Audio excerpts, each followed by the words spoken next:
नमस्कार, प्रभात साक्षी news network और आप सभी का स्वागत है। जम्मू कश्मीर की राजनीति में शुक्रवार को उस समय हलचल मच गई जब राज्यसभा चुनाव में अप्रत्याशित परिणाम सामने आए। भारतीय जनता पार्टी ने अपनी अपेक्षा से अधिक समर्थन पाकर एक सीट जीत ली, जबकि इंडिया गठबंधन यानी कांग्रेस, नेशनल कॉन्फ्रेंस और पीडीपी ने शेष 3 सीटें अपने नाम की।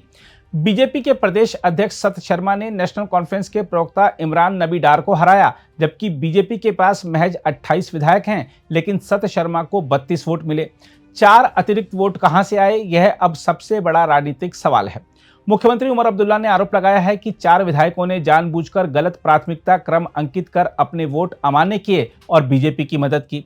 वहीं पीपुल्स कॉन्फ्रेंस के अध्यक्ष सज्जाद लोन ने इसे फिक्स मैच बताते हुए नेशनल कॉन्फ्रेंस और बीजेपी की मिलीभगत करार दिया।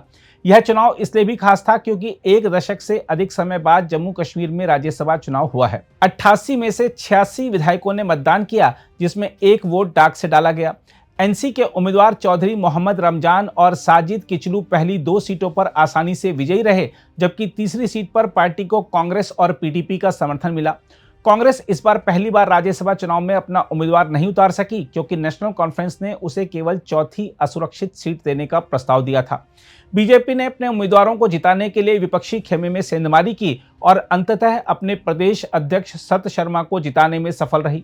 सबसे बड़ी बहस इस बात पर है कि वह 4 विधायक कौन थे जिन्होंने विपक्ष को समर्थन का वादा करने के बावजूद बीजेपी के पक्ष में वोट दिया या अपने मत जानबूझकर अमान्य किए।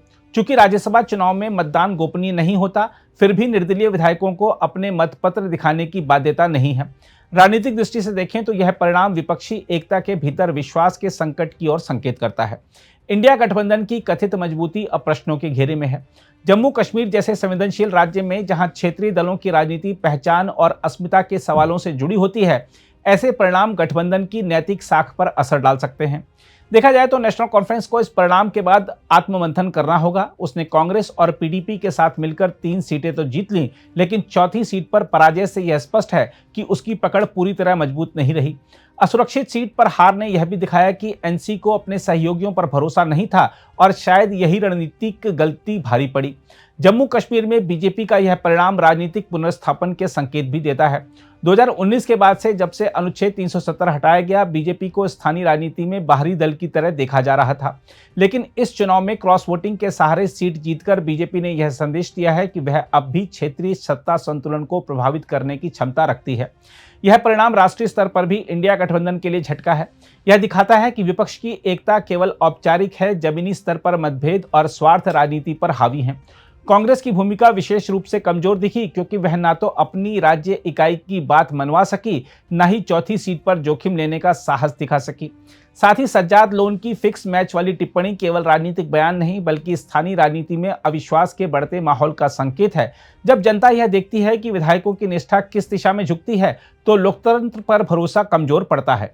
देखा जाए तो राज्यसभा चुनाव का यह परिणाम केवल एक संसदीय उपलब्धि नहीं बल्कि जम्मू कश्मीर की राजनीति में विश्वास, गठबंधन और वैचारिक प्रतिबद्धता के नए परीक्षण का प्रतीक भी है।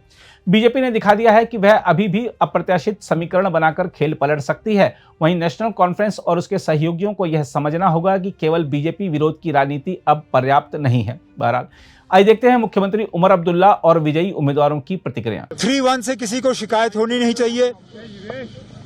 4-0 की हमने मुकम्मल कोशिश की, लेकिन जैसे मैंने कहा, अपने ट्विटर के पोस्ट पे कहा, आखिरी मरहले पे कुछ जगहों से हमें धोखा पड़ा। जिन लोगों ने धोखा दिया उनके नाम तो अब लगभग हर कोई जानता है। मैं यहां जरूरी समझता नहीं हूं उस चीज को दोहराना, लेकिन अफसोस की बात है। मैं उन तमाम लोगों का शुक्रिया करता हूं, खासकर कांग्रेस और बाकी साथियों का, जिन्होंने नेशनल कॉन्फ्रेंस के हक में वोट डाला, जिन्होंने आखिरी मरहले पे हमें धोखा दिया। उसके लिए अफसोस है, लेकिन अपनी जगह मुझे इस बात की तसल्ली है कि एक भी नेशनल कॉन्फ्रेंस का वोट दाएं बाएं नहीं गया।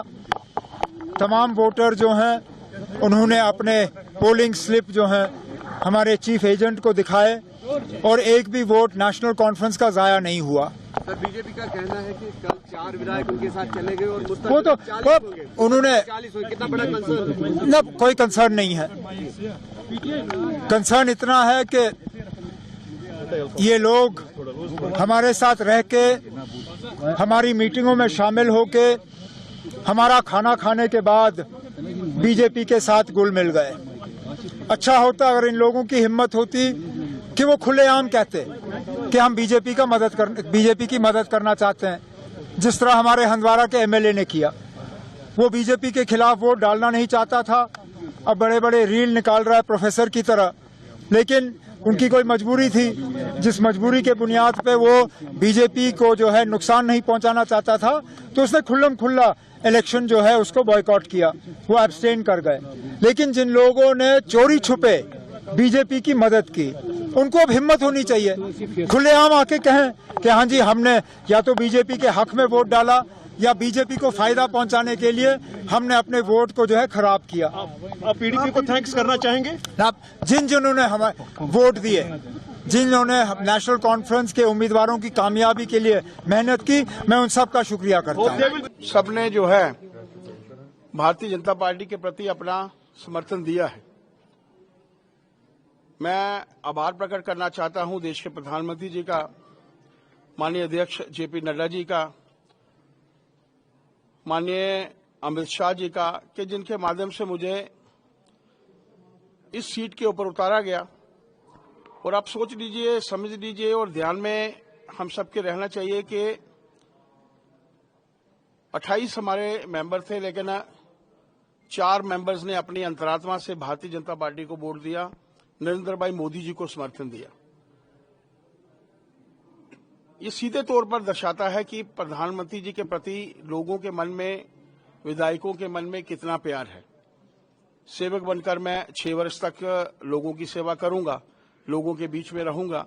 मेरा ऐसा मानना है भारतीय जनता पार्टी का हर कार्यकर्ता जो है जनता के प्रति समर्पित है, इस समाज के प्रति समर्पित है, और इस देश को आगे रखने में हमारी क्या भूमिका रह सकती है उसके प्रति जो है वो समर्पित। देखिए, 41 वोट जिस पॉलिटिकल पार्टी के थे उसके मेंबर पार्लियामेंट को 58 वोट मिलते हैं।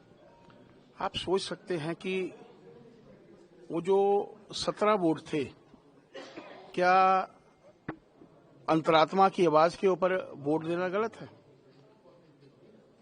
4 लोगों की अंतरात्मा की आवाज ने भारतीय जनता पार्टी को वोट दिया, उन्हें गलत लगा, उनको लगता था। और मैं किसी पॉलिटिकल पार्टी की दूसरी पॉलिटिकल पार्टी के बारे में नहीं कहना चाहता, जिनकी विचारधारा अलग है, सोच अलग है, उसके बावजूद उन्होंने उनको वोट दिए। उन्हें पूछना चाहिए, अपने गिरेबान में झांकना चाहिए।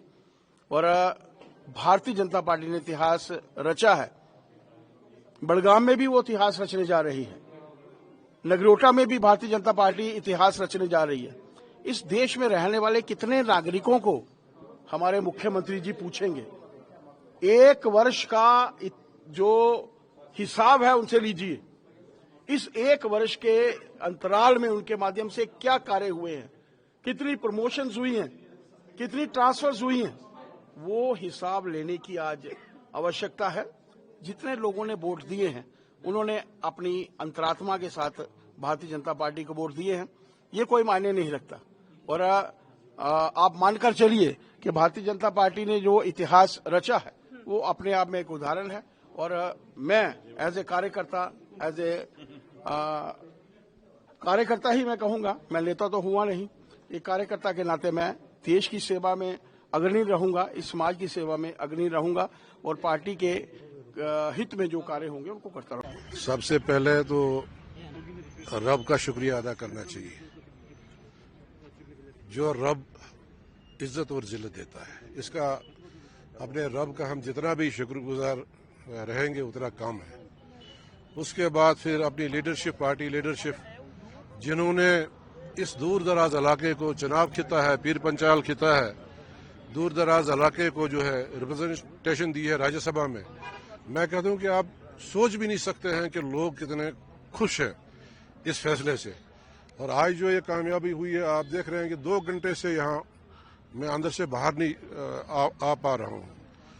इतने लोग यहाँ पूरे चुनाव खित्ते से आए हैं, लिहाजा इनका जितना भी हम शुक्रिया अदा करें उतना कम है। चौथी सीट देखिए, पहली सीट हमने जीती, दूसरी सीट हमने जीती, तीसरी सीट हमने जीती, चौथी सीट पे हमने टफ फाइट दी और बदकिस्मती से कुछ लोगों का वोट जो है वो रिजेक्ट हुआ, उसकी वजह से हमने वो सीट हारी है, वरना 4 की 4 सीटें हम जीत लेते। कुछ वोट्स हुए हैं जिसमें कुछ डाउट है, कुछ वोट्स जो हैं जो रिजेक्ट हुए हैं, अब जो पार्टी का व्हिप था और पार्टी के एजेंट थे, ये तो सवाल ही पैदा नहीं होता है कि अपोजिशन ने हमको वोट किया, पीडीपी ने वोट किया, अलायंस पार्टनर कांग्रेस ने वोट किया, नेशनल कॉन्फ्रेंस के का एजेंट वहां था। एक एक वोट जो है जब वो डालने जाते थे पहले अपने एजेंट को दिखाते थे। तो मुझे लगता है कि ये जो रिजेक्ट वोट हुए हैं शायद इंडिपेंडेंट के वोट ना हो। अभी कन्फर्म ये अच्छी रिप्रेजेंटेशन होगी राज्यसभा में, किश्तवाड़ को बहुत अच्छी रिप्रेजेंटेशन होगी, बहुत अच्छी रिप्रेजेंटेशन होगी। इंशाल्लाह आप देखेंगे कि रियासत के जितने भी मसाइल हैं, खासकर हमारे जम्मू रीजन के जो पहाड़ी इलाके हैं वहाँ के मसाइल हैं, और सबसे बड़ा मसला हमारा जो है वो ये है स्टेट का और स्पेशल स्टेटस का। फिलहाल हमारी ये कोशिश होगी कि स्टेट वापस आ जाए। स्टेट के वापस आने से यहाँ जो है फंडिंग सिस्टम जो हमें कम हुआ है या बेरोजगारी जो बढ़ गई है, तो मुझे लगता है कि जब स्टेट वापस आ जाएगी फर्स्ट फेज में, तो हमें काफी रियासत के लोगों को काफी सहूलियत होगी। अगर आप भी लेना चाहते हैं देश दुनिया की तमाम जानकारी तो आज ही सब्सक्राइब करें हमारे चैनल को। साथ ही नीचे दिए बेल आइकन को जरूर दबाएं ताकि हर अपडेट आप तक पहुंच सके।